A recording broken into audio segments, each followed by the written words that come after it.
Buenas noches, Jocelyn.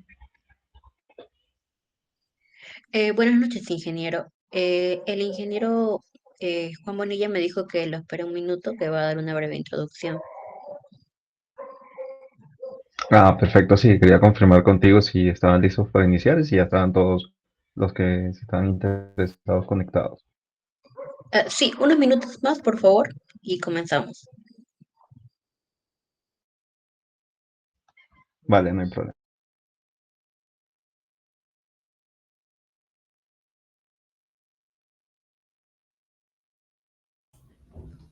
Buenas noches, ¿me escuchan? Hola, Juan Buenas Sebastián, noches, fuerte y ¿me están claro. escuchando bien? Listo,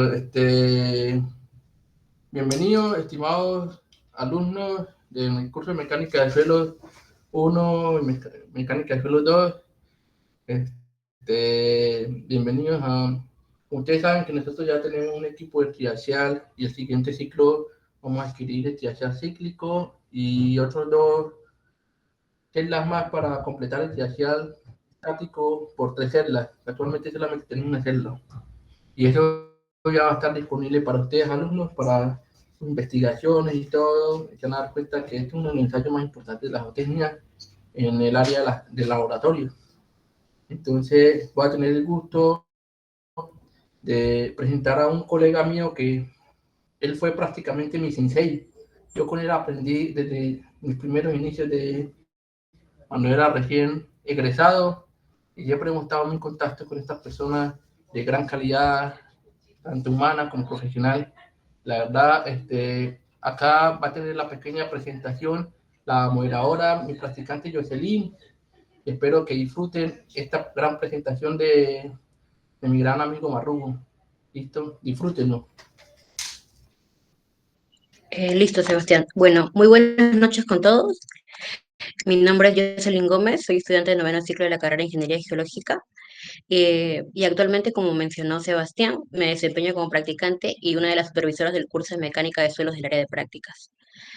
Bueno, es un gusto poder acompañarlos esta noche y moderar esta ponencia organizada por el Laboratorio de Ensayos de la Facultad de Ingeniería Civil. Bueno, a continuación, tengo el honor de presentar al magíster Juan Camilo Marrugo, ingeniero por la Universidad del Norte de Barranquilla, Colombia, y magíster en geotecnia por la Universidad Julio Gravito de Bogotá, Colombia.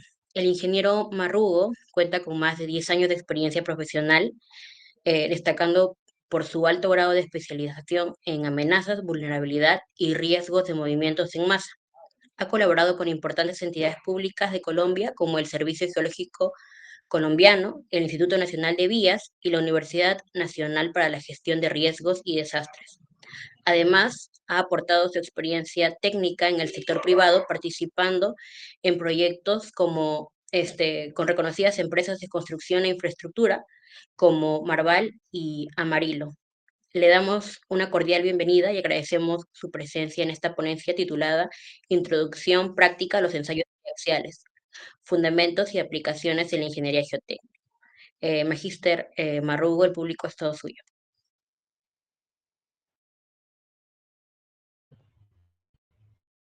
Muy buenas noches a todos.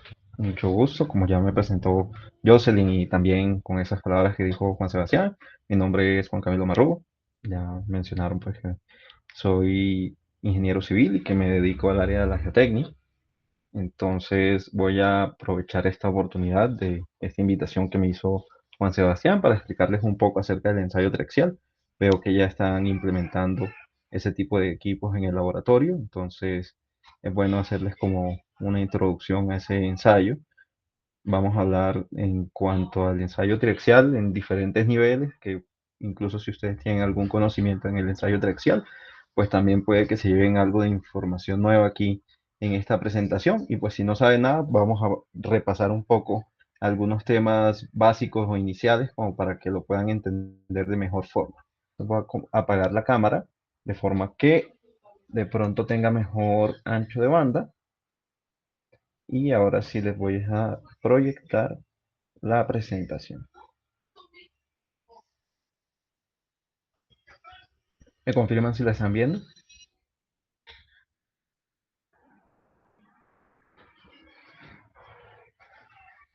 Listo.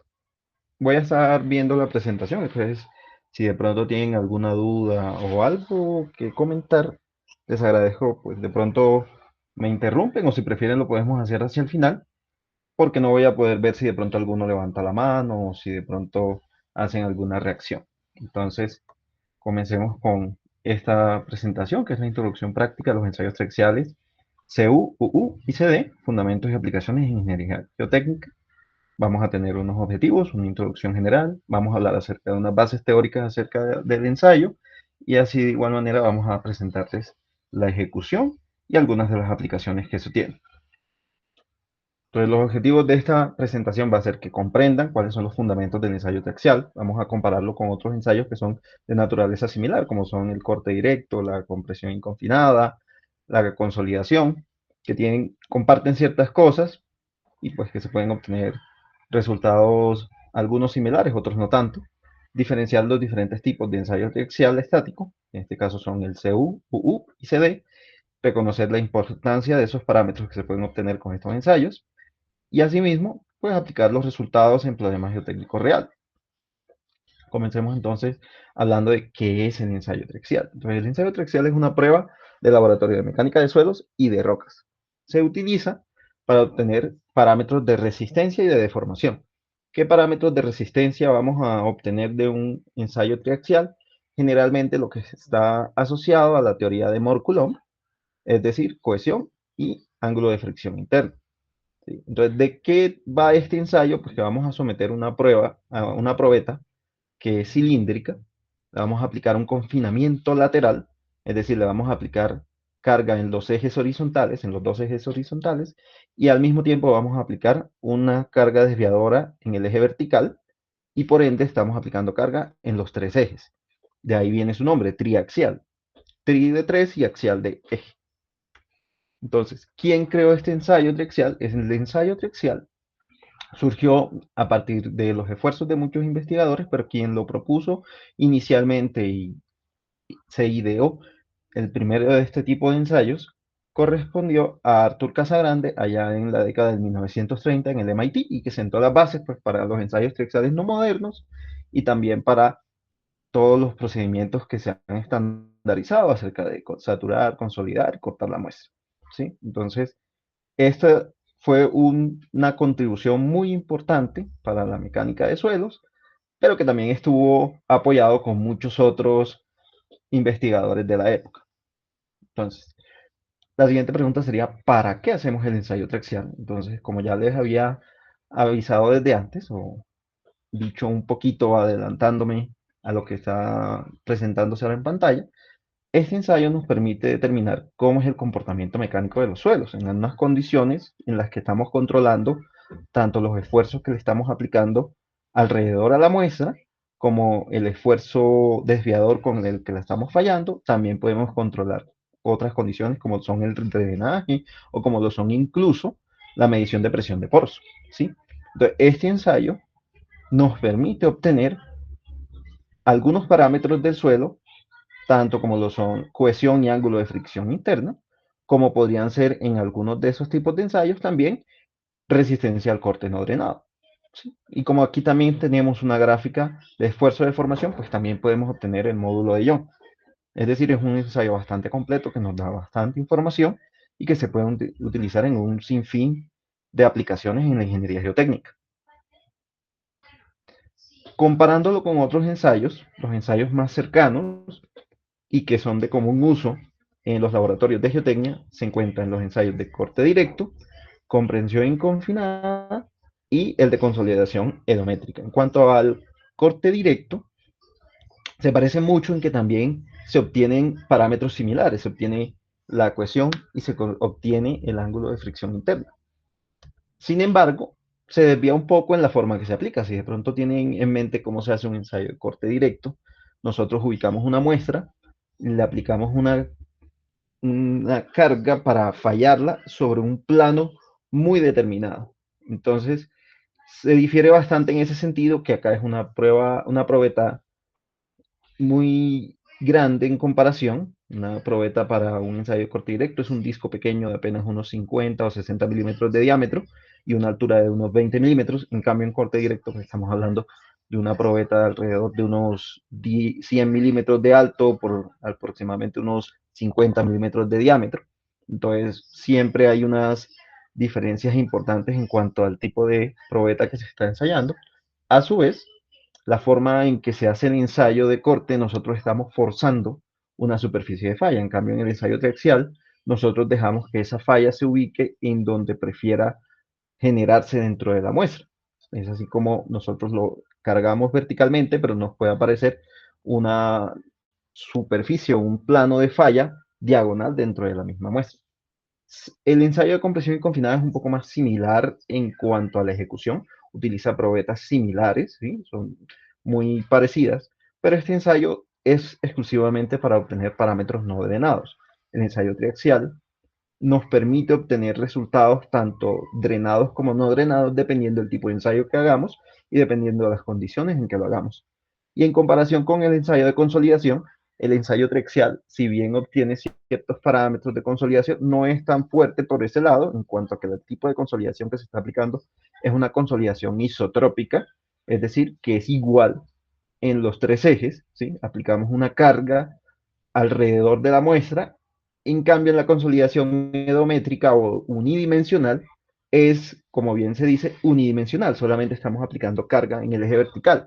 En el eje horizontal no hay carga. Entonces, varía un poco los resultados y de hecho el de consolidación unidimensional es un poco más similar a cómo ocurren las consolidaciones en el mundo real. ¿Sí? Cuando nosotros cargamos, que colocamos una estructura en el suelo, pues esa carga es en la dimensión vertical y no tanto en la dimensión horizontal. Pues, sí se generan unos bulbos bajo esa carga, ¿sí? Unos bulbos de presiones, pero principalmente los esfuerzos se dan en la dirección vertical. Entonces, en esta presentación yo igual se la paso a Juan Sebastián, no sé si de pronto él se las comparto a ustedes para que puedan aprovechar. No va a ser exactamente lo que voy a estar diciendo, pero les puede servir también a ustedes para tenerlo de referencia. Listo. Ahora pasemos un poco a las bases teóricas de lo que es el ensayo. Entonces, lo primero es, el ensayo hablamos de la envolvente de falla de Moore. ¿Qué decía el ingeniero Otto Moore? Decía, los materiales fallan cuando los esfuerzos portantes llegan y tocan un plano de falla o una envolvente de falla. Es decir, existe una función que controla esa envolvente de falla. Y existe un cortante, yo puedo decir, el cortante de falla es una función del esfuerzo normal que tiene la muestra y que también es en el momento en que llega la falla. Entonces, existe esa función. Ya cuando hablamos del criterio de falla Moore-Coulomb, estamos hablando de los resultados que hizo el ingeniero militar francés Coulomb en el año 1776. Él ideó pues, un sistema en el que él podía analizar cómo eran los muros de contención y observó que obedecían a un comportamiento que estaba bastante definido por dos diferentes parámetros. Uno era un componente que dependía del esfuerzo que estaba aplicándose a las partículas, que es el ángulo de fricción interna, que si lo vemos a nivel particular, ¿sí? De partícula a partícula es esa fricción que ocurre entre grano y grano. En cambio, había otro componente, que era la cohesión, que es más esa atracción entre las partículas que conforman el suelo, que está más asociado a los suelos que son un poco más finos. Entonces, uniendo esos dos conceptos, él definió el criterio de falla Moore-Coulomb, que es una línea recta. Entonces, como vemos aquí, el cortante en la falla va a ser igual a un esfuerzo normal también en la falla por la tangente de ese ángulo más la cohesión. Eso es y igual a mx más b. Entonces ahí está claramente una línea recta que define esa envolvente de falla Moore-Coulomb. ¿Sí? Entonces, este es un criterio que es adecuado en los suelos que son estáticos, o sea, no se puede aplicar para una carga dinámica, o por ejemplo para un sismo, cosas así. Es muy útil en la estabilidad de taludes, ¿sí? Se usa muchísimo y permite estimar muy bien lo que es la capacidad portante, empujes de tierra, diseñar cimentaciones, etc. Es importante también tener en cuenta que es un criterio que se utiliza con suelos cuando están en una condición saturada. No estamos hablando de suelos que puedan estar parcialmente saturados, entonces donde se puedan generar algún tipo de succión que cambie un poco cómo son esas resistencias, sino que se utiliza en ese contexto. Y el ángulo de falla en el material, estamos hablando de que se da en un ángulo de 45 más phi medios. Este de aquí ustedes lo pueden obtener geométricamente si tienen en cuenta que esto es phi. Eso se lo dejo de tarea si quieren averiguar por qué ese ángulo de falla se da en la muestra a 45 más phi medio. ¿Sí? Cuando uno falla una muestra en triaxial, en teoría ese debería ser el ángulo que debería formarse en la superficie de falla. Listo. En cuanto a esfuerzos tridimensionales, pues como estamos hablando de que es un ensayo triaxial, vamos a aplicar carga en los tres ejes. Entonces, existen diferentes tipos de cargas. Hay unas cargas que son axiales, estamos hablando de estos sigmas, ¿sí? Son cargas que se aplican, si vemos un componente minúsculo, por decirlo así, de suelo, tendríamos estas cargas que son axiales, que pueden ser o compresión o tracción, aunque en los suelos, como sabemos, la tracción no es un elemento que se considera que los suelos no resisten a tracción. Y por otro lado, sobre esas caras que vemos en este elemento, también se pueden dar cortantes, que son estos taos que estamos viendo aquí, ¿sí? Entonces, estos solo como para mencionar, pues que existen en las tres dimensiones.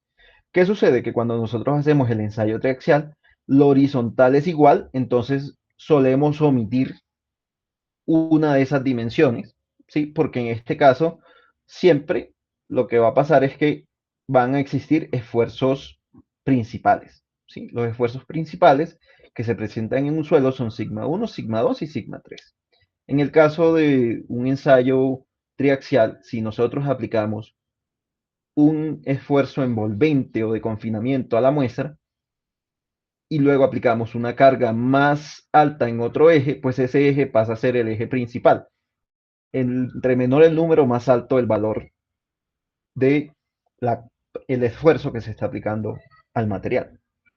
¿Sí? Entonces, estos esfuerzos de confinamiento, como vemos aquí, en un triaxial son uniformes, pero en el eje vertical nosotros estamos aplicando un diferencial, que es el que estamos aplicando para fallar la muestra. Entonces, ese tiende a ser nuestro sigma 1. ¿Qué sucede? Que como en el eje horizontal, por un lado y por el otro lado tendríamos el mismo valor, por decirlo así, en X o en Y, entonces en ese caso ambos serían del mismo valor, sigma 3. O podría ser uno sigma 2 y sigma 3, pero ambos son iguales. Y por otro lado, el sigma 1 vendría a ser ese esfuerzo de confinamiento más ese diferencial de carga que estamos aplicando para fallar la muestra.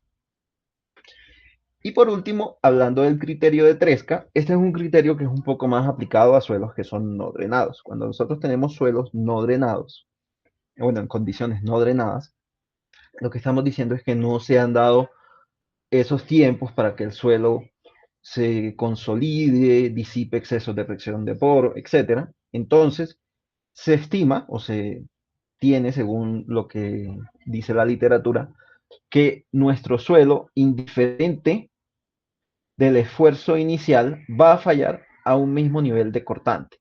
¿Sí? Y en este caso, directo, el ángulo de falla va a ser exactamente 45 grados en nuestro suelo.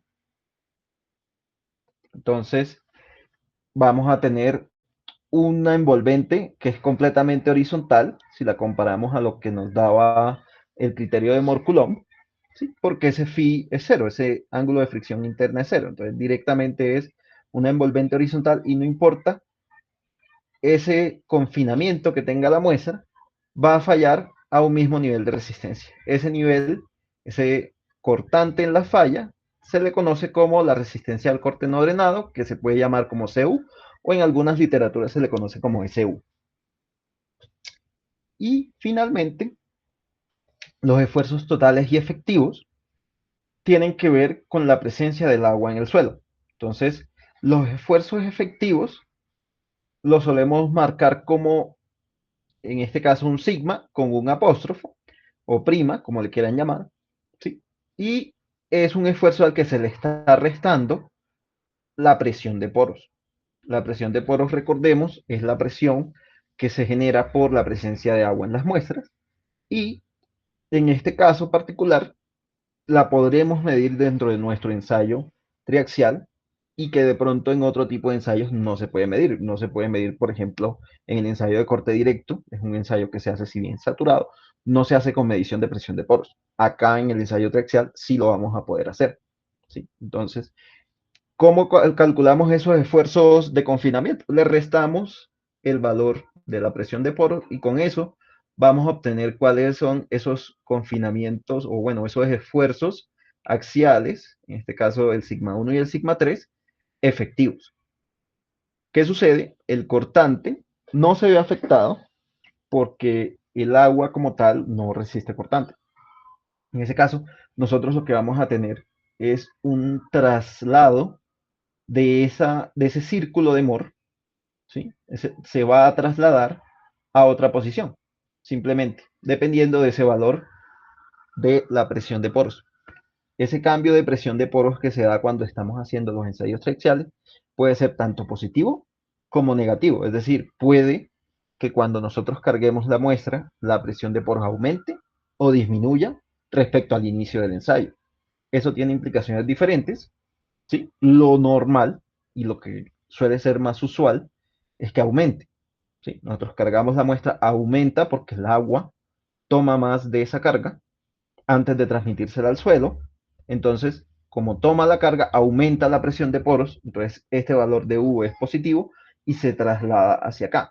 Sin embargo, hay casos en que puede ocurrir lo contrario, que la presión de poros sea realmente negativa, ese cambio de presión de poros, entonces, en ese caso, se tendría un círculo efectivo hacia la derecha. ¿Alguien iba a decir algo?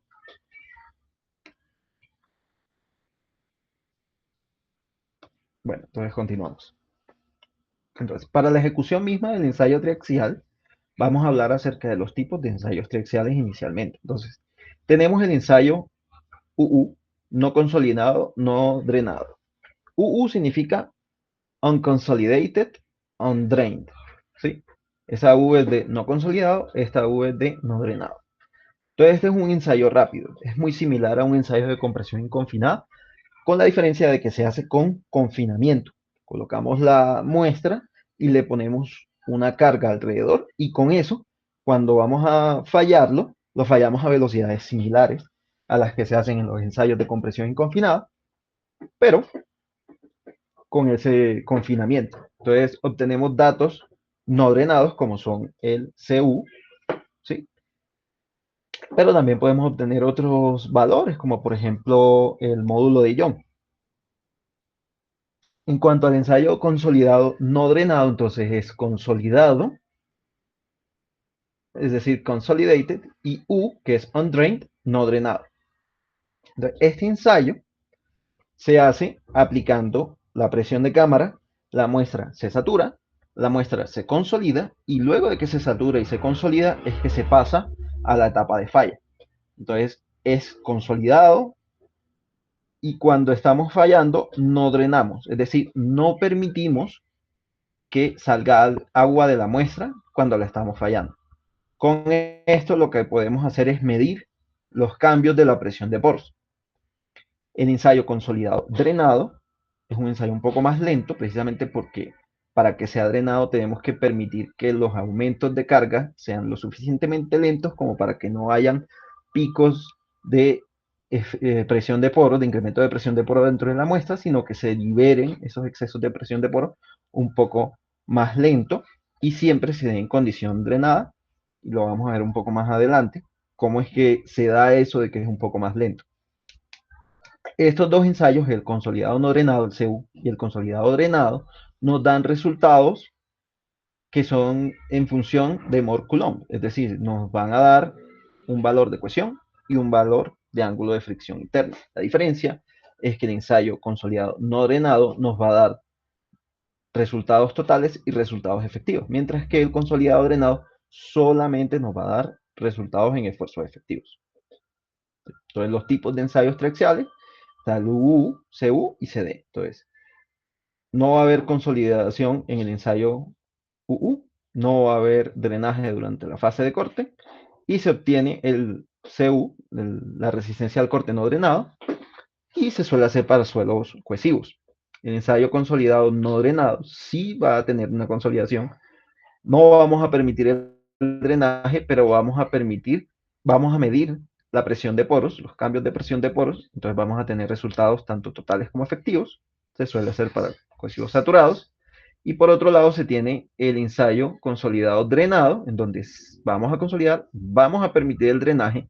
Cuando permitimos el drenaje, pues da igual si medimos los cambios de presión de poros porque van a permanecer igual durante el ensayo. Lo importante podría ser hacer otro tipo de mediciones, como podría ser mediciones de cambios de volumen. Este nos da solamente resultados de SEIFI efectivos. Se puede utilizar en arenas y algunos cohesivos permeables. Pues si no son tan permeables es un poco más conveniente hacer el ensayo CEU. De hecho, de todos estos tres, el ensayo que suele hacerse más o el que suele recomendarse más es precisamente el ensayo consolidado no drenado. En cuanto a normativas, ellos están claramente denominados por la normativa ASTM, que está el ensayo ASTM de 2850 para el no consolidado no drenado, el D 4767 para el consolidado no drenado, el CU, y el D7181 para el consolidado drenado. Entonces, en cuanto a normas técnicas peruanas, encontré que existen unas que se asocian a estos y que lo que hacen es que presentan una versión traducida de estas normativas. Y en cuanto, por ejemplo, a normativa colombiana, en Colombia, además de que tenemos las normas técnicas colombianas, las NTC, también tenemos las normas INVIAS, perdón, y esas normas INVIAS son de libre acceso. Nosotros podemos entrar a la página del INVIAS y del INVIAS descargar las normas y son normas de gratis adquisición y son también una copia o una traducción de lo que son las ASTM, por si de pronto están interesados también en otra normativa colombiana. Bueno, ahora hablemos del equipo triaxial mismo. Entonces, el equipo triaxial comprende un gran número de elementos. Vamos a tener una cámara en donde vamos a tener nuestra muestra, a la cual va a llegar ciertos elementos hidráulicos como son estas mangueras. Esas mangueras van a transmitir presiones tanto a la muestra como al líquido que rodea la muestra. Aparte vamos a tener un andamiaje aquí, un marco que va a permitirnos cargar axialmente esta muestra, y todo esto tiene que estar controlado por un sistema de adquisición de datos, a la misma vez que tenemos unos sistemas de aplicaciones de presión o de medidas de volumen, por ejemplo. Listo. Entonces, los principales elementos que tiene un equipo triaxial son la cámara triaxial o la celda de presión, que es donde vamos a ubicar nuestra muestra. Es una cámara que generalmente es en acrílico, que es transparente, podemos ver la muestra. Estas bandas azules suelen ser como para darle más rigidez y que esto aguante más valor de presión. Aquí pues se va a llenar el fluido, que generalmente es agua, pero que puede ser otro tipo de fluidos, como aceites, por ejemplo. ¿Sí? Y dentro pues van a haber ciertas conexiones a unos elementos de medición. Obviamente necesitamos una muestra de suelo. Esta pues es cilíndrica y con una relación 2:1 de la altura respecto al diámetro. También vamos a tener que utilizar una membrana. En general se utilizan membranas de látex y lo que permite esta membrana es poder aplicar una presión de confinamiento sin que el agua entre en contacto con la muestra. ¿Sí? Ese agua que está por fuera le va a aplicar esa presión de confinamiento a la muestra, pero no va a entrar a tener contacto con la muestra, porque este contacto lo que podría generar es que se contamine la muestra o que se licúe nuestra muestra y se dañe. Y adicionalmente también tenemos, por ejemplo, placas porosas, que son este tipo de elementos que lo que van a permitir es facilidad de conexión aquí a todo nuestro sistema. Cuando nosotros montamos el sistema del triaxial, nuestro ensayo tiene que facilitar esas mediciones, por ejemplo, de la presión de poros de la muestra. Entonces es bueno colocarle este tipo de elementos como piedras porosas que permiten el contacto del agua directo con el contacto de la muestra y tener una medición más fiel. Otro tipo de elementos son, por ejemplo, los filtros, que hay filtros laterales, también hay filtros que son cilíndricos. No sé si de pronto aquí podemos ver esta linecita blanca que está debajo de la piedra porosa, eso es un filtro también. Entonces hay filtros laterales que se ubican alrededor de la muestra para facilitar el movimiento del agua por los lados de la muestra. Y también hay filtros cilíndricos que lo que permiten es facilitar ese movimiento vertical y evitar de pronto que se nos colmaten las piedras porosas, porque después esas piedras porosas las queremos utilizar para más ensayos. Las celdas de presión o uretas de presión, esto lo que nos permite es controlar las presiones. Esta, por ejemplo, es una neumática. Esta, por ejemplo, es el Hydromatic de la casa Controls, que con pistones se mueven dentro de estos cilindros el agua y se le aplica presión para poder generar esos valores de presión en la cámara o ya sea la contrapresión. Ahorita vamos a ver un poco qué es la contrapresión. También hay sistemas de aplicación de carga axial, que es como este marco que tiene aquí un sistema, este de sistema doble, aplica carga desde la base hacia arriba con un sistema mecánico y arriba aplica carga, por ejemplo, con un sistema neumático. Esto de acá es un émbolo, un actuador. Y también tenemos una carga, una celda de carga, que lo que nos permite es medir cuál es la carga que estamos aplicando directamente a nuestra muestra.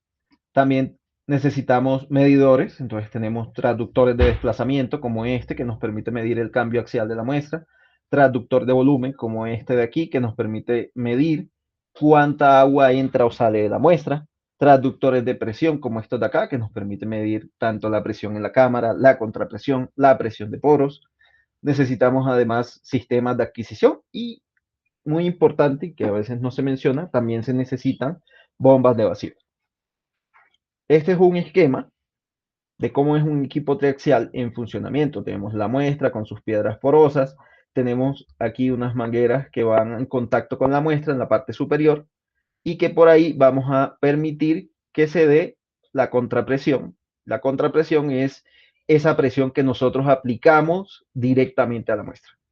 La presión que aplicamos alrededor la aplicamos mediante la presión de cámara. Entonces vamos a aplicar una presión de cámara aquí alrededor de nuestra muestra y eso lo haremos mediante ese medidor de presión de la presión de cámara. El de la contrapresión va directo a la muestra y por otro lado también tenemos el medidor de presión de poros, es decir, vamos a medir, no a aplicar, sino a medir cuál es la presión que se está dando dentro de nuestra muestra. De los conceptos claves que le mencionaba. Presión de cámara. Presión aplicada al fluido de la cámara. Es decir, vamos a aplicar una presión en el alrededor de la muestra, ¿sí? Ese fluido que está alrededor de la muestra, le vamos a aplicar una presión. Contrapresión es una presión aplicada directamente a la muestra, ¿sí? Y que sirve para saturarla o drenarla. En este caso, esta manguera que vemos aquí lleva esa presión directamente a la muestra y le aplica una presión directamente a la muestra. Presión de poros, esta no es una presión aplicada, sino que es una medida, ¿sí? Medimos cuánto es la presión que tiene nuestra muestra en el momento, que sería este medidor que viene por acá, medidor de presión de poros, ¿sí? Y que también tiene que estar de alguna forma este sistema conectado a un medidor de cambio de volumen. Hay un diferencial de carga, ese diferencial de carga corresponde a la carga que aplicamos verticalmente.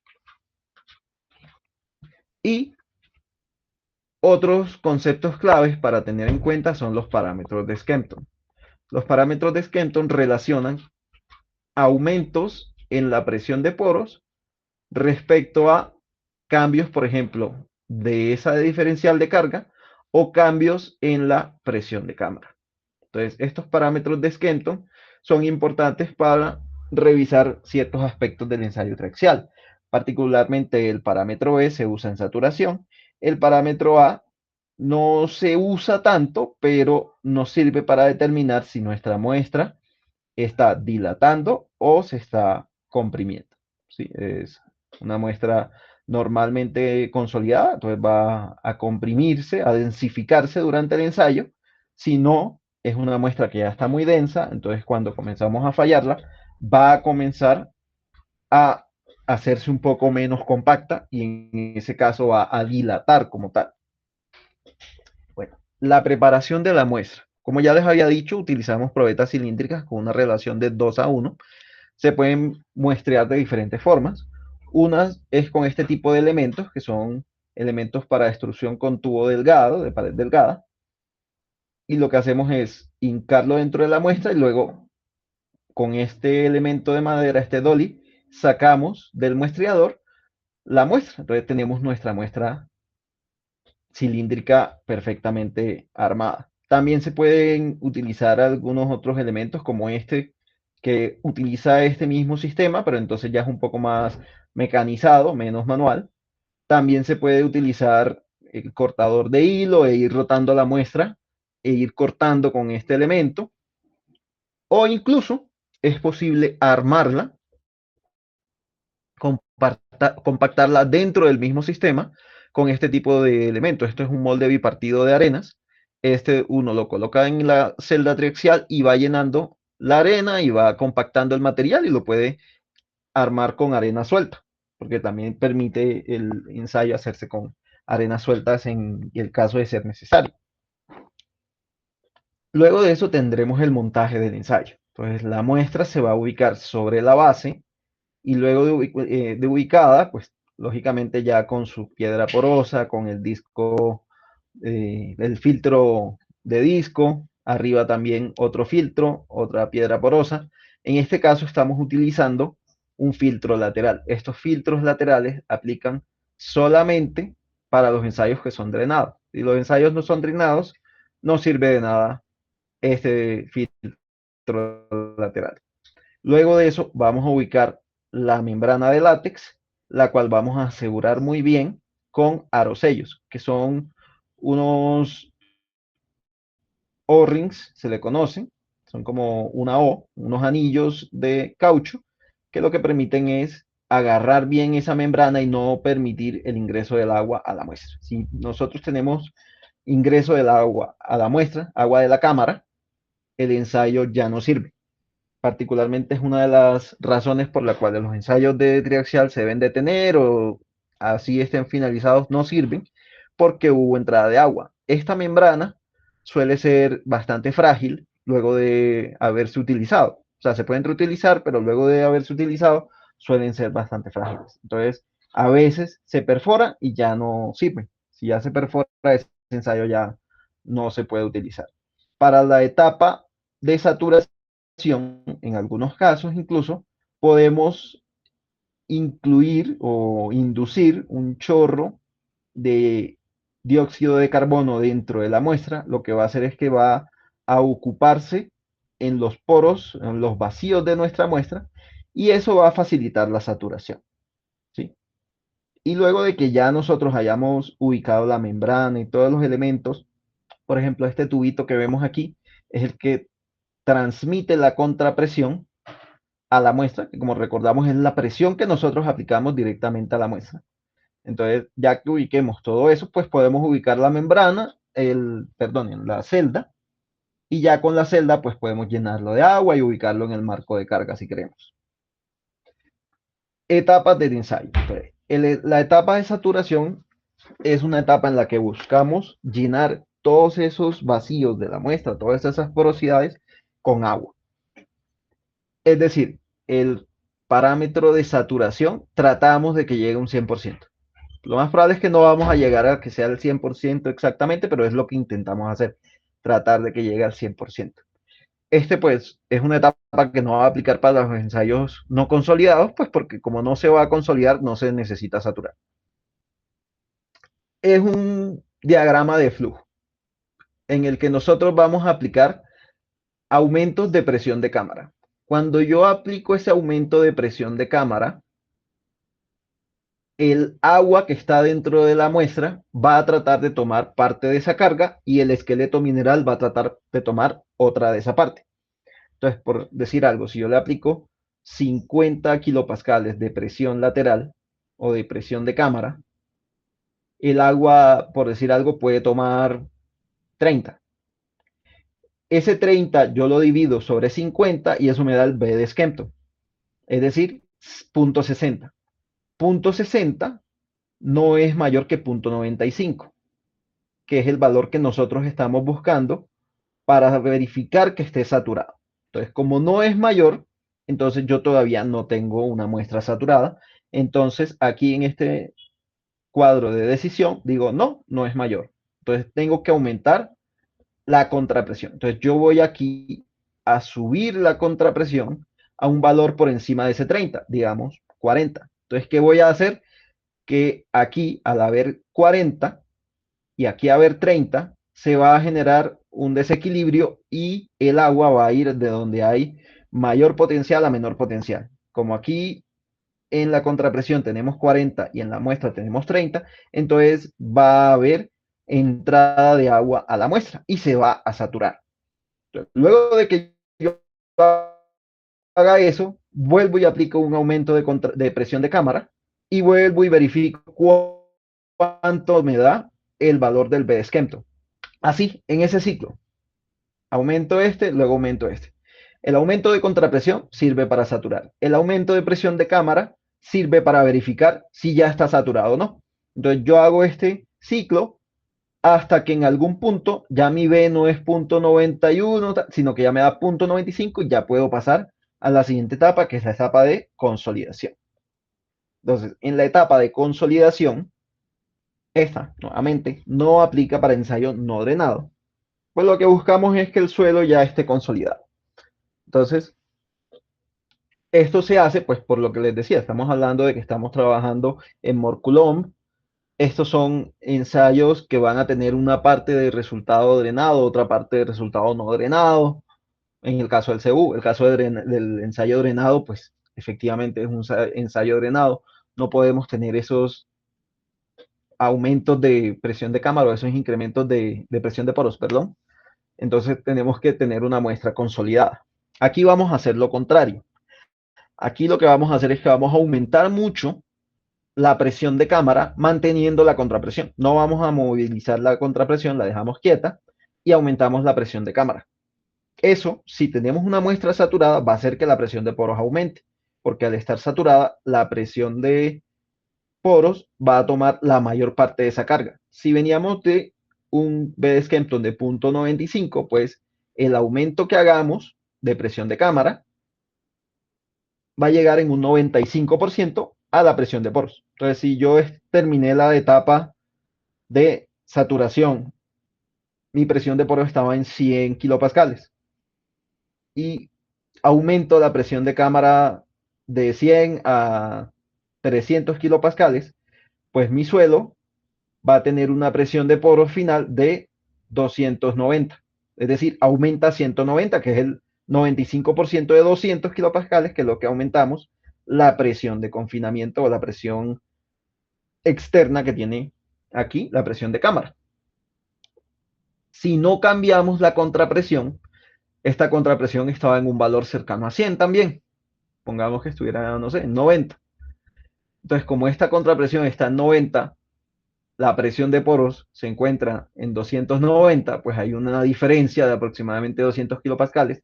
El agua va a ir de donde tiene mayor potencial a menor potencial. Entonces va a haber drenaje de la muestra. Va a salir agua de nuestra muestra. ¿Sí? Entonces, finalmente, cuando nosotros terminamos de consolidar, el valor de confinamiento que vamos a tener en nuestra muestra lo vamos a medir como la presión de cámara menos la presión de contrapresión. ¿Sí? Esta diferencia nos da cuál es el confinamiento efectivo. Pensemos que aquí afuera hay un valor, digamos, de 300 y dentro hay un valor, digamos, de 90. Entonces, esto está siendo objeto de 210 kilopascales de presión efectiva, pues porque esa es la diferencia entre la presión interna y la presión externa que está teniendo nuestra muestra. ¿Sí? Entonces, ya con la muestra consolidada, ¿cómo sabemos que se consolidó? Pues que se llegue al 100% de la consolidación primaria Y de hecho la norma lo que dice es que después de esa consolidación primaria se espere un tiempo más, un ciclo logarítmico o una noche más, para pasar a la etapa de corte. Importante que entonces debemos medir si ya llegamos a esa consolidación primaria por un método similar a los que se utilizan para la consolidación unidimensional. Es decir, puede ser el de Taylor o puede ser el de Casagrande. El de Taylor, como sabemos, es con la raíz cuadrada, el de Casagrande es con el logaritmo. Entonces, dependiendo qué se nos facilite, podemos utilizar uno u otro. No tiene que ser necesariamente alguno de los dos. Aprovechando con esas metodologías, tanto la de Taylor como la de Casagrande, debemos calcular cuál es el T50, de hecho también cuál es el T90 en el caso del ensayo consolidado drenado. Entonces, luego pasamos a la etapa de falla. En la etapa de falla, con el confinamiento que tenemos, vamos a aplicar un diferencial de carga vertical mediante el pistón que llega a la muestra. Si el ensayo es consolidado, no drenado, lo vamos a calcular la tasa de velocidad para el ensayo como 4%, que es el porcentaje de deformación al que esperamos que falle, sobre 10 veces el T50. ¿Sí? Este sería el tiempo en que esperamos que va a darse la falla. En el caso del ensayo consolidado drenado, si tenemos dren lateral, lo vamos a calcular como 4% sobre 16 veces el T90. Es importante tener en cuenta que el T50 es un valor de tiempo mucho menor al T90. No es lineal, o sea, no es que este es el 50% del T100 y este es el 90% del T100. No, eso es en las deformaciones. En los tiempos cambia. Si nosotros vemos acá, al tener un tiempo acá de 100, pues no significa que aquí que el 50% que de pronto va como por aquí, que esto sea el 50%. Realmente es mucho menos. O sea, entonces el T50 es un valor mucho más pequeño que el T90. Es decir, la consolidación no ordenada es más rápida porque este valor va a ser más rápido. Este numerador es igual, el 4, pero el denominador es mayor que este de acá, porque el T90 es mucho más grande. Entonces, esta tasa de deformación va a ser más pequeñita. Entonces suele ser un ensayo más lento. Si no utilizamos el dren lateral, más lento todavía, porque 10 veces T90 es más pequeño que 16 T90, es decir, esto es más grande que esto. Entonces, perdón, sí, este de aquí es, entonces vamos a tener una velocidad un poco más lenta. Y en el caso de el no consolidado, no drenado, es muchísimo más rápido que estos de acá. Estos pueden estar en porcentajes por hora, o sea, nos puede dar 2% de deformación por hora, 4% por hora, etcétera. Este ya estamos hablando de que es en minutos, porcentaje de deformación por minuto, ¿sí? 1% en materiales plásticos, 0.3% en materiales frágiles. ¿Y qué vamos a hacer? Pues vamos a aplicar la carga, vamos a medir cuál es ese esfuerzo diferencial y vamos a medir cuánto se deforma la muestra. Como les había dicho, pues también estamos utilizando un transductor de desplazamiento vertical para medir cuánto se deforma nuestra muestra en el eje vertical. En forma gráfica, lo que está ocurriendo con nuestra muestra, ¿qué es? Nosotros iniciamos con un confinamiento, que es cuando comenzamos, ya sea la consolidación o en el ensayo no consolidado, no drenado, lo que hacemos es que generamos ese confinamiento y vamos a comenzar a generar en la etapa de falla el aumento de la carga desviadora, es decir, vamos a comenzar a aumentar el sigma 1. Inicialmente son iguales, por lo que inicialmente no es un círculo de Mohr, sino que es un punto de Mohr, a lo que comenzamos a colocarle esos valores de carga, entonces se va a generar estos círculos de Mohr que van cada vez creciendo, al punto en que llega un momento en que se da la falla del material y nuestro material llega a una ruptura, es decir, se da una superficie de falla, un plano de falla, y ya este es mi círculo final, el que yo voy a necesitar. Como Mohr Coulomb me dice que existe por acá un plano, bueno, una línea, una recta en donde va a haber la falla, yo no sé dónde está, pues yo voy a utilizar más de uno de estos elementos para ubicarlo, es decir, más de uno de estos círculos. En otras palabras, yo tengo que hacer más de un ensayo, ¿sí? Yo tengo que hacer este ensayo hasta 3 veces 2 veces sería como lo mínimo para obtener una recta, pero realmente se suelen hacer 3 puntos porque estadísticamente es un poco mejor y más adecuado. Entonces vamos a hacerlo 3 veces, vamos a obtener, por ejemplo, 3 círculos y con esos 3 círculos podemos trabajar en el ensayo no consolidado, no ordenado. Lo que vamos a tener es una carga final de falla, ¿sí? Que va a ser esa carga desviadora dividida entre el área corregida. Eso nos da un esfuerzo final de falla. Ese esfuerzo final, si nosotros lo vemos aquí en círculos de Moore, nosotros tenemos el sigma 3, que es nuestro confinamiento, y tenemos, que es nuestra presión de cámara en este caso, y tenemos un sigma 1 que lo vamos a calcular como ese confinamiento más el esfuerzo de falla. De este círculo, lo claro es que el esfuerzo mayor o esa resistencia corte no drenado viene a ser la mitad de este valor de esfuerzo de falla. Entonces, simplemente la mitad de esto nos da cuál es esa resistencia al corte no drenado y que coincide con el cortante en la falla en este caso. Aquí, pues como vemos, el phi es cero por el criterio que habíamos mencionado, que no importa como ese valor de confinamiento, pues siempre nos va a dar el mismo tipo de resistencia. Y el círculo lo podemos presentar como un valor K0, donde K va a ser como ese valor sobre el eje X, 0 porque en el valor de Y o de la ordenada no hay dato, y el centro va a estar en sigma 1 más sigma 3 entre 2, ¿sí? El punto medio entre estos dos valores sería el centro de ese círculo, y el radio del círculo va a ser sigma 1 menos sigma 3 sobre 2, nos da el valor de este radio. En el caso del ensayo consolidado drenado, decíamos el valor de el confinamiento es la diferencia entre la presión de cámara y la contrapresión luego de la consolidación. En el caso del consolidado drenado, este ensayo, todos los resultados son efectivos, es decir, que todos van a tener el apóstrofe, ¿sí? Todos van a tener este apóstrofe.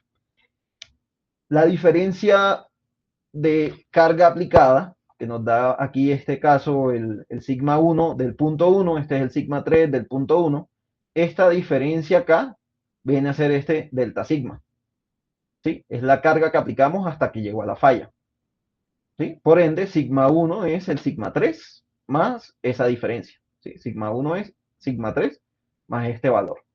El centro de este círculo, pues entonces va a ser este más este entre 2 y el radio va a ser este menos este entre 2. Nos da aquí el punto de este círculo. La idea es que nosotros hacemos el ensayo en 3 valores diferentes con 3 valores de esfuerzo de confinamiento diferentes. Sigma 3 va variando. Entonces aquí tenemos otro ensayo en el que este es sigma 3 del punto 2, sigma 1 del punto 2 y este otro ensayo es sigma 3 del punto 3, sigma 1 del punto 3 y con estos tres ya yo puedo definir por dónde está mi envolvente en el criterio Moore-Coulomb. En el ensayo consolidado no drenado vamos a obtener dos envolventes. Una similar a la que habíamos visto antes, que es para esfuerzos efectivos, con sigma prima 3 y sigma prima 1, 3, sigma prima 1 y sigma prima 3.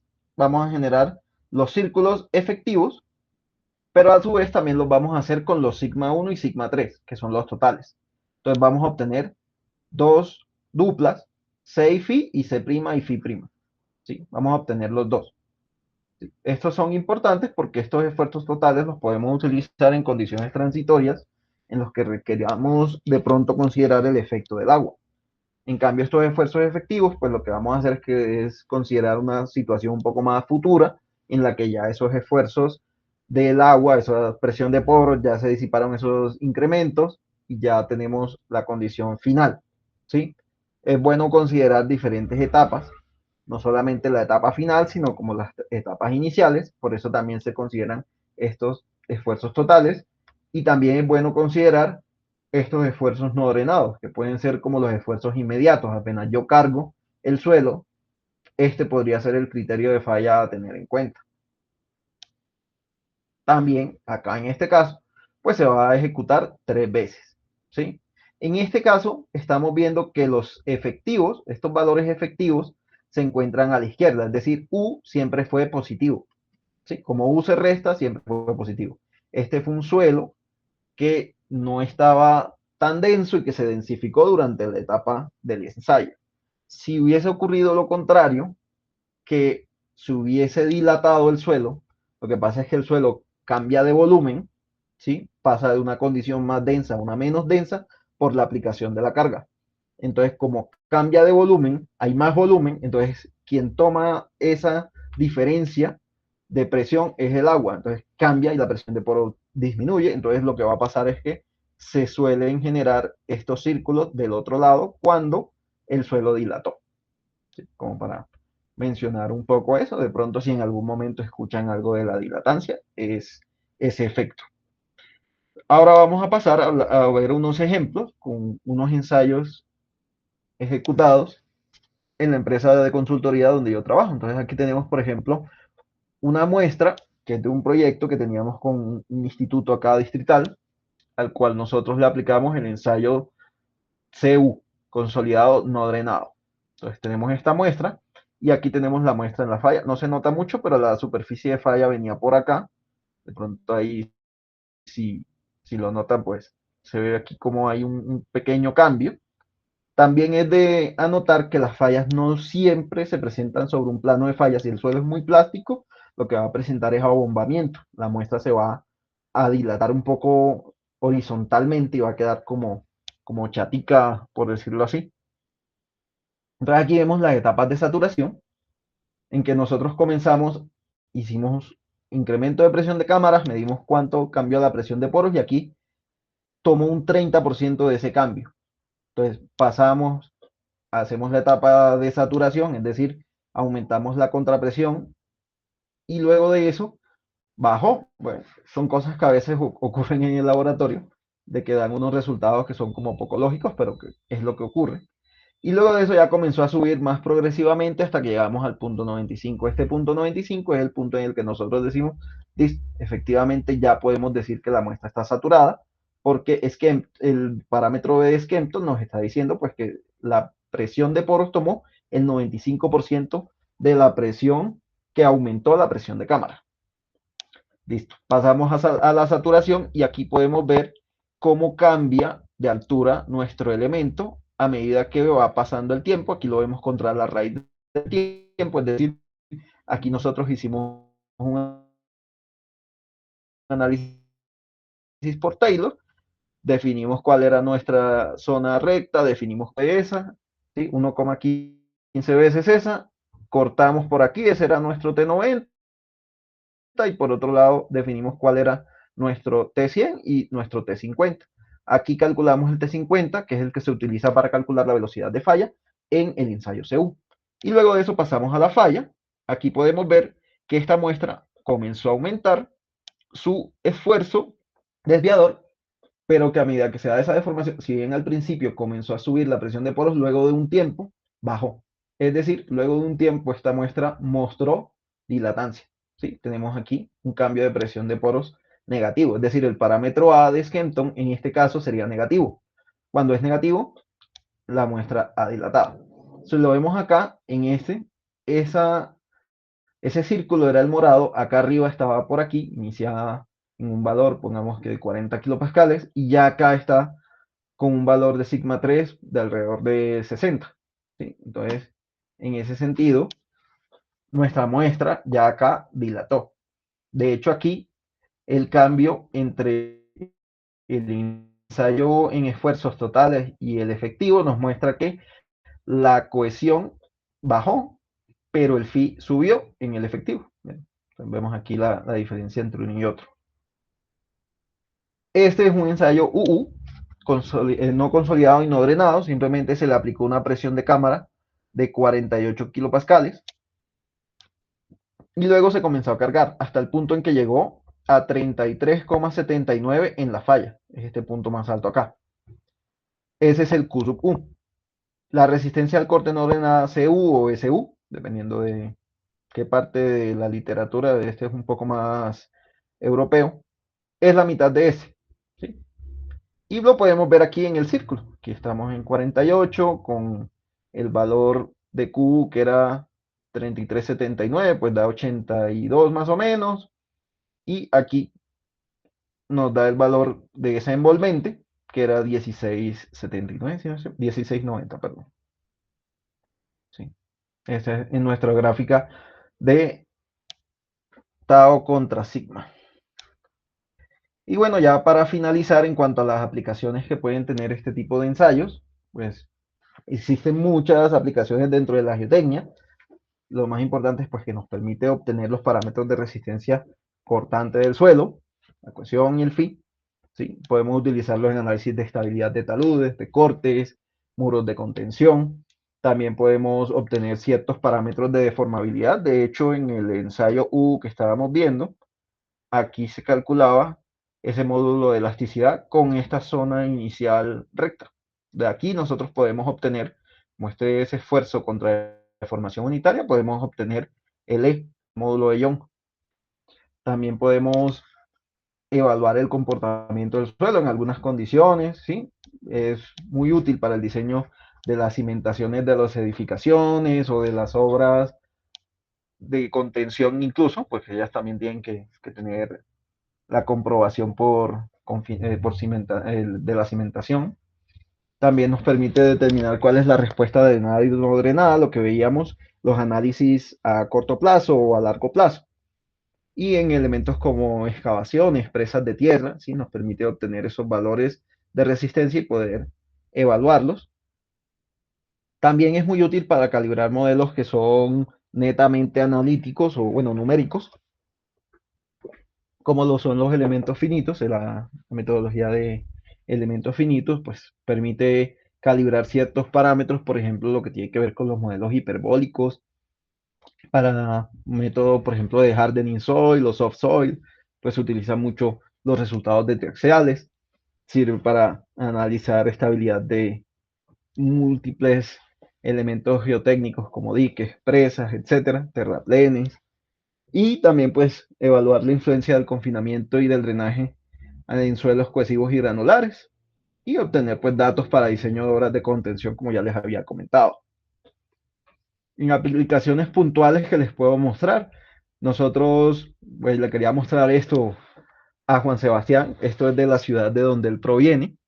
En esa ciudad hubo un deslizamiento enorme en un sector que se conoce como La Feria. A la última fecha en que yo fui a revisar ese deslizamiento ya tenía un desnivel de unos 8 metros. O sea, ya se había cambiado mucho este desnivel entre la corona del deslizamiento y del movimiento en sí. Nosotros en la consultora para la que yo trabajo, pues diseñamos unos muros de contención aquí, pues estos son con un perfilamiento del terreno, con un muro anclado, y pues se hizo las verificaciones, se hicieron ensayos no solamente de triaxial estático, sino que también se hicieron triaxiales cíclicos, entre otros tipos de ensayos, cortes directos, consolidaciones, etcétera, y se obtuvieron parámetros necesarios para poder diseñar de una forma adecuada esas estructuras. En esa vemos acá la ciudad de Barranquilla, de pronto a algunos de ustedes les suene la ciudad. Acá había una carretera, bueno, una calle que se llama la carrera 38 que sufría de muchos problemas. En la consultora en la que trabajo, pues ejecutamos algunos ensayos triaxiales, de cortes, etcétera, y propusimos unas estructuras para darle contención a esta zona. Y ya esta carretera, que es la que vemos aquí tapada, pues ya tiene varios años que la volvieron a abrir y que ha trabajado de forma adecuada la contención que se propuso. Se propusieron varios niveles aquí de hileras de pilotes con anclajes, como se ven aquí en la imagen. Y pues todo esto se diseñó y se encontró que era estable y hasta el momento eso se ha mantenido estable. Y vemos cómo pues se tomaron esos resultados de ensayos triaxiales y de otros ensayos para poder hacer estos diseños. Ya en cuanto a aplicaciones investigativas, este tipo de ensayos permiten hacer muchos cambios importantes a las muestras, poder hacer algunas trayectorias de esfuerzos importantes. Sepamos que los suelos no solamente cambian o fallan porque se le aplica una un esfuerzo vertical importante, sino que también existen otras formas en que falle, por ejemplo, la extensión lateral, que es cuando lateralmente el suelo pierde como ese confinamiento, como en el que se da en los muros de contención, y que nosotros, por ejemplo, esto lo podemos simular en un triaxial, porque yo en el triaxial le puedo aplicar un confinamiento y luego a medida que le quito ese confinamiento, mantengo la carga vertical porque yo puedo ir aumentando la carga que aplica el pistón. Entonces, yo puedo ir manteniendo el valor, por decir algo, si yo le puse un confinamiento a la muestra de 200, yo luego lo paso a 190 y le aplico 10 en el vertical, luego lo paso a 180, le aplico 20 en el vertical y así mantengo el vertical en el mismo valor inicial y lo que voy haciendo es que reduzco el horizontal y puedo obtener condiciones como esta de extensión lateral. Este sería contrario al que veíamos mucho más atrás, me voy a devolver un poquito para ejemplificarlo un poco, y es en este de aquí, estos círculos no se van generando a la derecha, sino que se generarían a la izquierda. En vez de aumentar el sigma 1, lo que hago es que reduzco el sigma 3 hasta el punto en que llegue a mi superficie de falla. ¿Sí? Entonces, se pueden aplicar múltiples casos de investigación. ¿Sí? Se puede hacer, aplicar caminos de carga o trayectorias de esfuerzos, ¿sí? Para simular estas situaciones. También se pueden verificar cómo funcionan ciertos suelos saturados, ¿sí? Frente a aumento, disipación de presión de poros. También verificar arenas, por ejemplo, que es importante, que en algunos otros ensayos es complicado trabajar con arenas, como les comenté acá. Acá se puede hacer trabajos con arenas y existen los elementos o los implementos para generar ese tipo de muestras en arenas.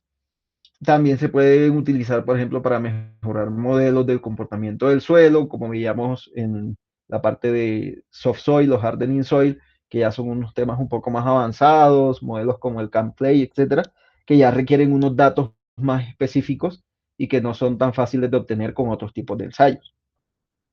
Y a partir de ese ensayo triaxial, pues han surgido otro tipo de ensayos, por ejemplo, el ensayo triaxial cíclico, en el que no aplicamos una carga estática o en un único sentido, sino que aplicamos una carga, en este caso sinusoidal, que lo que va a generarnos es ciertos ciclos de histéresis dentro de esa muestra. Existen ensayos anisotrópicos triaxiales, es decir, le podemos aplicar una carga diferente en un sentido X, otra en el Y otra en el Z, totalmente diferentes, o sea, ya es un ensayo mucho más avanzado. Están los triaxiales de alta presión, ya esos ni siquiera son triaxiales visibles, ya suelen ser netamente metálicos, ni siquiera usan agua, sino que usan aceite, por ejemplo, y lo que se utilizan es, por ejemplo, para rocas. Entonces yo puedo colocar un material de roca y hacer un triaxial de roca. Están los triaxiales con succión controlada, pues como les comentaba, Morculum lo que considera es que nuestro suelo está saturado, no tiene esa succión, entonces también hay triaxiales en los que se puede hacer ensayos con succión. Y están ensayos súper elaborados como el Hollow Cylinder, que le pongo aquí una imagen, en el que yo puedo tener una muestra que es un cilindro hueco de suelo, dentro tiene una presión interna, afuera tiene una presión externa, le aplico un momento, es decir, que esto va a sufrir un torque. Son unos ensayos ya de la parte investigativa muy específicos, pero que podrían en un futuro ustedes llegar a encontrarlos, ya sea que estén realizando un doctorado o que estén manejando algún tipo específico de proyectos, como lo suelen ser lo que tiene que ver con las plantas eólicas, esas que colocan en el mar, que colocan muchas de esas y que pues ahí se va a llegar cargas dinámicas como estas, etcétera, pues van a haber ensayos de estos que podrían estar ustedes encontrándose en un futuro y que han surgido a raíz de esos aportes que han presentado los diferentes investigadores a lo largo del tiempo. Y bueno, yo creo que con eso ya he presentado la introducción al ensayo triaxial. Sé que es un montón de información para ver en tan poco tiempo. De pronto, si tienen alguna duda cualquiera, la pueden presentar en estos momentos. La podemos aquí tratar de resolver.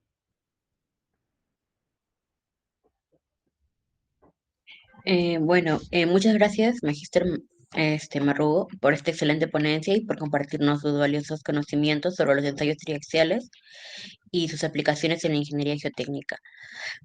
Como mencionó, a continuación vamos a dar inicio a la ronda de preguntas. Invitamos a todos los participantes a encender sus micrófonos o dejar su consulta en el chat para que el ingeniero pueda responderlas. También les recordamos que este espacio es una oportunidad para poder profundizar en los temas desarrollados, así que si tienen alguna duda técnica o desean aclarar algún aspecto relacionado con los ensayos mencionados, este es el momento, ¿no? Vamos a ir dando la palabra conforme vayan levantando la mano o escribiendo sus preguntas.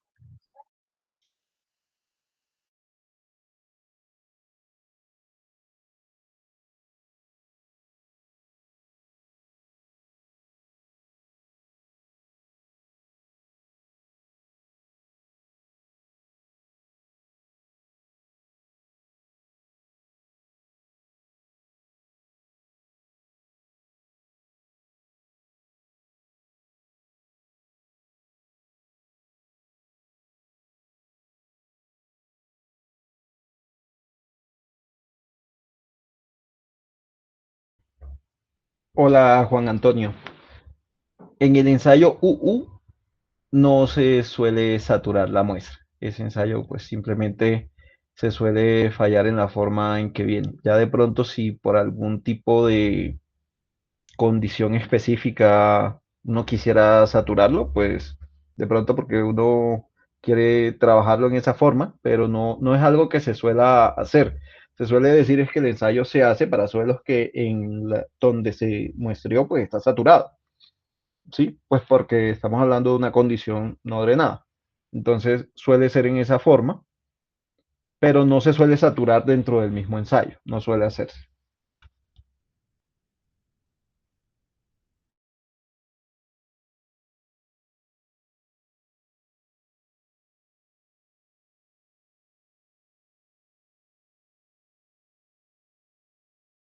¿Qué más preguntas tiene? De pronto a alguien se le viene la pregunta a la cabeza de cuánto dura un ensayo triaxial. Suele durar cualquier tiempo, desde un día si es muy permeable hasta unos 3 días por punto, y ya por ensayo completo de 3 puntos sería casi que más de una semana en el caso de los más lentos. Dice Pablo, para un talud con excavación rápida en arcillas saturadas, ¿sería correcto basar el análisis de SU del UU o se recomienda usar el de CU? Yo recomendaría más en ese caso utilizar el CU. De hecho, si se pudieran hacer ambos sería mejor en ese caso. Pues si una excavación rápida en arcillas, lo más probable es que el problema pueda ser más del lado no drenado. Entonces, pensaría yo que sería mejor utilizar el U, que nos da unos resultados más inmediatos. El CU, si bien nos da los resultados totales, pues esos resultados son como una etapa transitoria entre la condición inmediata y la condición ya final, que serían los datos drenados.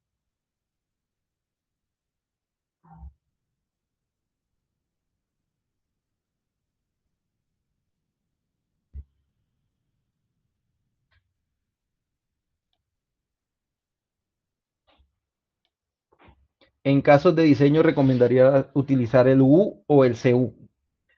Entonces, ahí lo que se suele comentar es, en el caso a corto plazo, uno debería preferir utilizar los ensayos UU, pero cuando ya es a largo plazo y materiales que son bastante como impermeables, se suele utilizar mucho el ensayo CU, que nos da entonces los dos resultados, los totales y los resultados efectivos. Dice, ¿por qué los suelos costeros de Perú pueden mostrar una cohesión aparente en el ensayo triaxial, aun siendo predominantemente arenosos?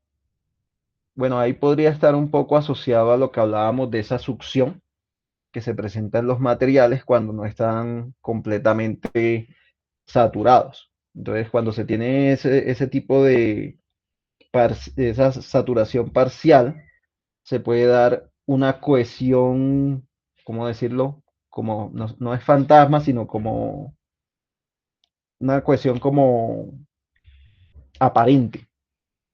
Entonces esa cohesión aparente se da no notaria. No entendí esa parte, Víctor.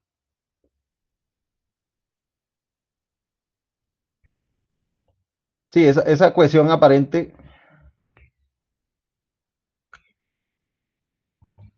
es por esa parte de que están parcialmente saturados. O sea, si los suelos están parcialmente saturados, aunque sean arenosos, pueden exhibir esa cohesión aparente.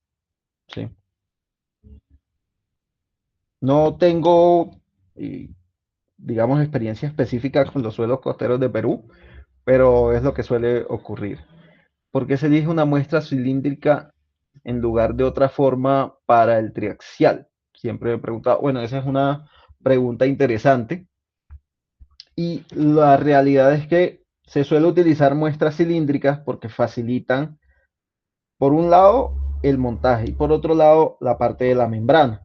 ¿Sí? Si nosotros ubicamos una membrana en una muestra que no es cilíndrica, sino que es, digamos, prismática, va a tener como ciertas concentraciones de esfuerzos en esas esquinas por la misma membrana. Si nosotros ubicamos una membrana cilíndrica en una muestra cilíndrica, pues como que le va a aplicar un confinamiento por esa misma membrana de forma uniforme, dependiendo de la normativa que estén usando ustedes para analizar sus ensayos. Lo más probable es que les toque hacer algún tipo de corrección por la membrana. La membrana afecta la forma en que las cargas se aplican sobre la muestra. Entonces, la membrana tiene un pequeño impacto sobre la muestra. Entonces, si además de eso tenemos una muestra que es prismática, tiene unas esquinas, entonces cuando colocamos eso, pues va a generar ciertas concentraciones de esfuerzo en esas esquinas en particular. Entonces, no es tan conveniente para hacerlo en esa forma. Si de pronto el ensayo no se aplicara con un fluido, sino que se aplicara, digamos, sobre las caras mismas, aplicándole con algún tipo de elemento rígido, es decir, una placa o algo así, pues sería más conveniente que fuera de esa forma. Pero como el confinamiento lo estamos haciendo con agua, con un fluido, es más lógico que sea una membrana cilíndrica. De nada, Víctor.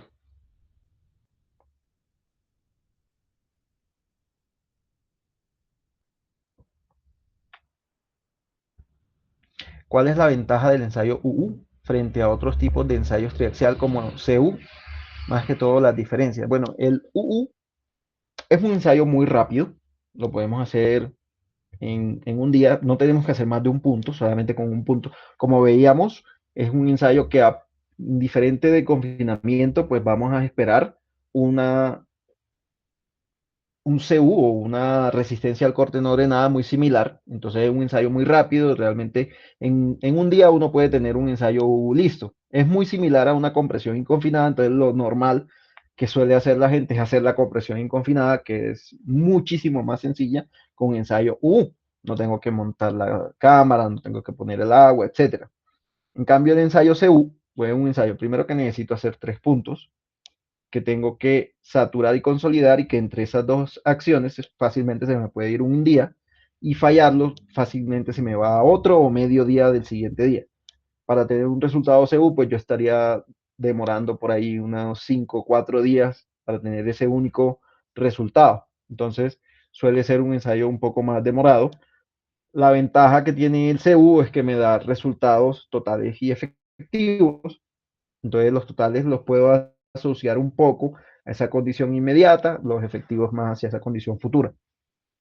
Parece que se me fue aquí moviendo. Para una roca porosa, el exceso de presión de poros no se convertiría en presión efectiva durante el drenaje, ya que la roca al ser continuamente sólida, el volumen no variaría como se... Bueno, ahí lo que hay que tener en cuenta también es que los triaxiales en roca pues son un tema un poco diferente a como son los triaxiales en suelo. No aplican tanto esa parte de lo que es el análisis de dilatancia y de densificación. En el caso de una roca, cuando nosotros hacemos triaxiales, es porque estamos tratando de ubicarnos en otro tipo de metodología. Ya no estamos hablando del criterio Moore-Coulomb, sino que de pronto estamos hablando de Hooke-Brown. Entonces, de pronto allá yo necesito esos valores dentro de mi curva Hooke-Brown, necesito un valor a extensión, un valor a compresión, por decirlo así, combinada, otro valor con cierto confinamiento. En las rocas cambia mucho cómo actúa la roca en cuanto al confinamiento que tiene. No es una línea recta como es en el caso de Morculón, sino que ya es una curva, entonces ya es un caso completamente diferente, ya no aplica tanto esa parte del cambio volumétrico que veíamos por la dilatancia, etcétera. Entonces, en las rocas lo que uno suele hacer es proponer por ahí como unos 3 tipos de ensayos, uno que sea a tracción, uno que sea en el caso de cero, o sea, compresión simple, y un punto de triaxial como para poder tener puntos sobre la curva que yo quiero mostrar. ¿Se podría utilizar los parámetros totales del CU para analizar a corto plazo? Sí, sí, eso se podrían utilizar. No tan a corto plazo como los resultados que me da una compresión inconfinada, que son un poquito más inmediatos, pero sí, como lo mencionaba, como es una condición transitoria, pues sí al corto plazo, entre corto y mediano plazo, me podría dar los resultados de cómo podría estar comportándose mi suelo o mi estructura que está conteniendo el suelo.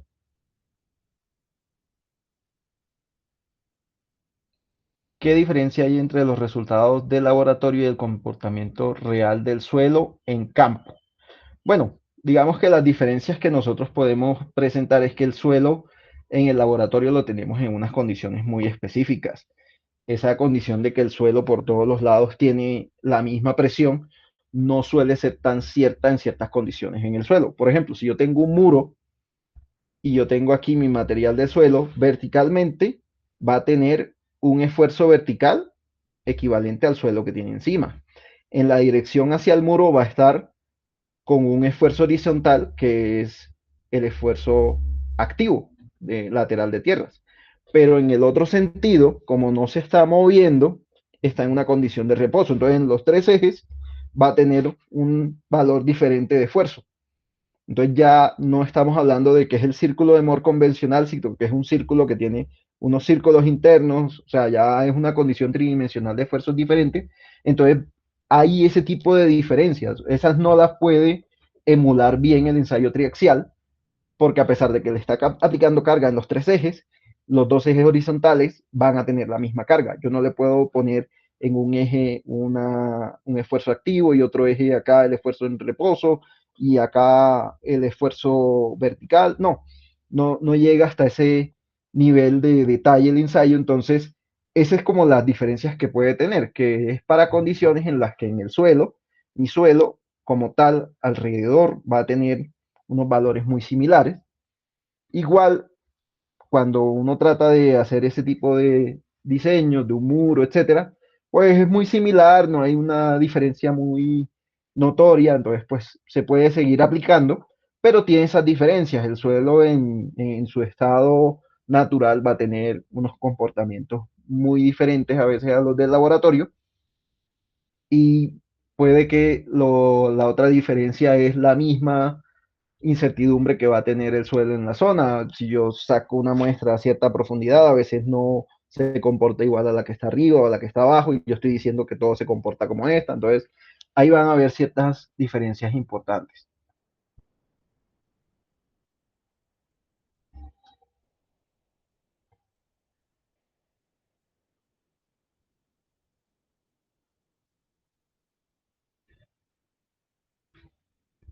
Bueno, yo creo que ya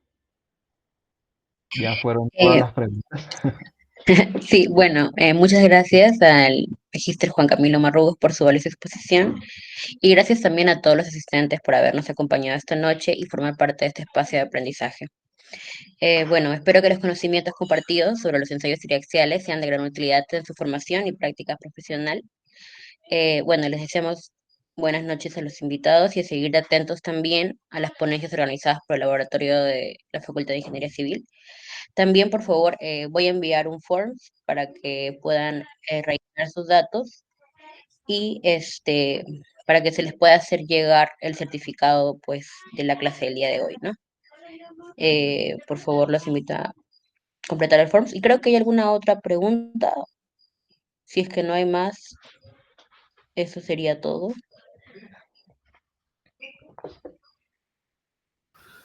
Disculpe, Bueno, muchas gracias a todos.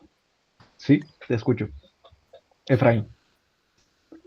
sí, quería hacer una pequeña consulta acerca de más o menos también con los parámetros que nos da el, el ensayo. Puedo ver el tema de los bulbos de presiones también, tratar de ver, de recomendar, por ejemplo, en un talud, a qué distancia tengo que tener una carga y poder ver esos bulbos. Bueno, para que tú puedas revisar eso en un talud, lo más aconsejable, por ejemplo, sería utilizar algún método un poco más elaborado, como lo podría ser un método de elementos finitos. Los métodos, por ejemplo, que son de equilibrio límite, no suelen ser tan buenos en mostrar ese tipo de elementos. En un software para verificar elementos finitos, pues esa metodología te va a poder generar esos bulbos y cómo se crean. Tú cuando ubicas esa carga y demás y ves cómo se dan esos bulbos, puedes ubicar en qué zonas se te están generando ciertos esfuerzos o ciertas deformaciones importantes o deformaciones plásticas, etcétera, dentro del mismo software. Y tú puedes decir, necesito información acerca de ese material que está ahí porque es el que me interesa, ¿sí? ¿Qué pasa? Pues que te va a generar ciertas superficies de mayor movimiento, bueno, mayor deformación y puedes aprovechar eso para decir, ahí necesito información. Entonces ahí tú vas y de alguna forma extraes la muestra y a esa muestra le aplicas el ensayo que quieres hacer.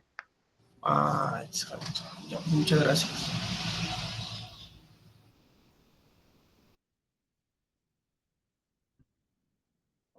¿En qué casos recomendaría utilizar los parámetros totales del CU a corto plazo en vez de los del SU, o lo ideal sería diseñarlo con el SU? El SU sería si son bastante impermeables, sería muy recomendable utilizar los del SU.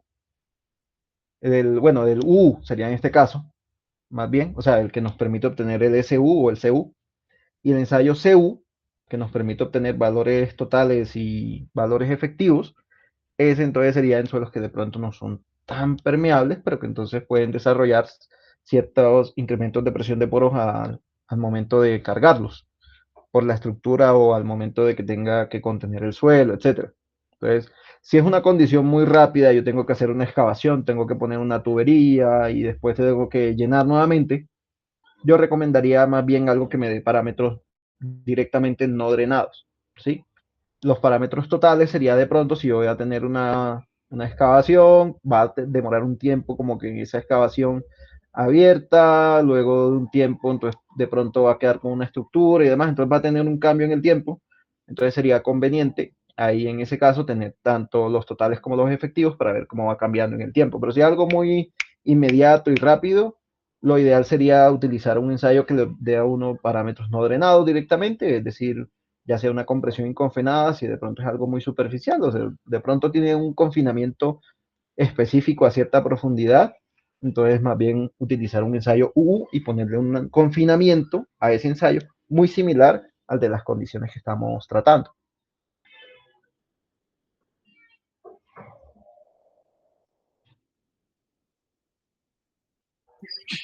Bueno, creo que ya no hay ninguna otra duda más. Otra vez, ingeniero, muchas gracias por su tiempo. Espero Vale, Jocelyn, a podamos poder ustedes. coincidir otra vez en alguna otra reunión.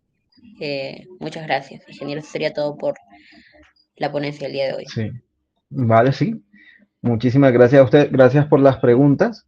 Estoy también abierto, yo puedo hablar con Juan Sebastián de pronto si en un futuro están interesados en otra presentación, de pronto algún otro tema y demás, o incluso repetir esto en una ocasión futura, se puede hacer. Lástima que me di cuenta ahora que no se puso a grabar, si no te hubiese dicho que lo hubiese puesto a grabar, pero bueno, ahí voy a hacerle llegar a Juan Sebastián la presentación de todas maneras para que si él pueda, pues se las comparta ahí. Y si no se puede porque necesitan hacer algún reporte o algo, pues no se puede, sino hasta después de que él reciba el reporte, pues ya ese es otro tema.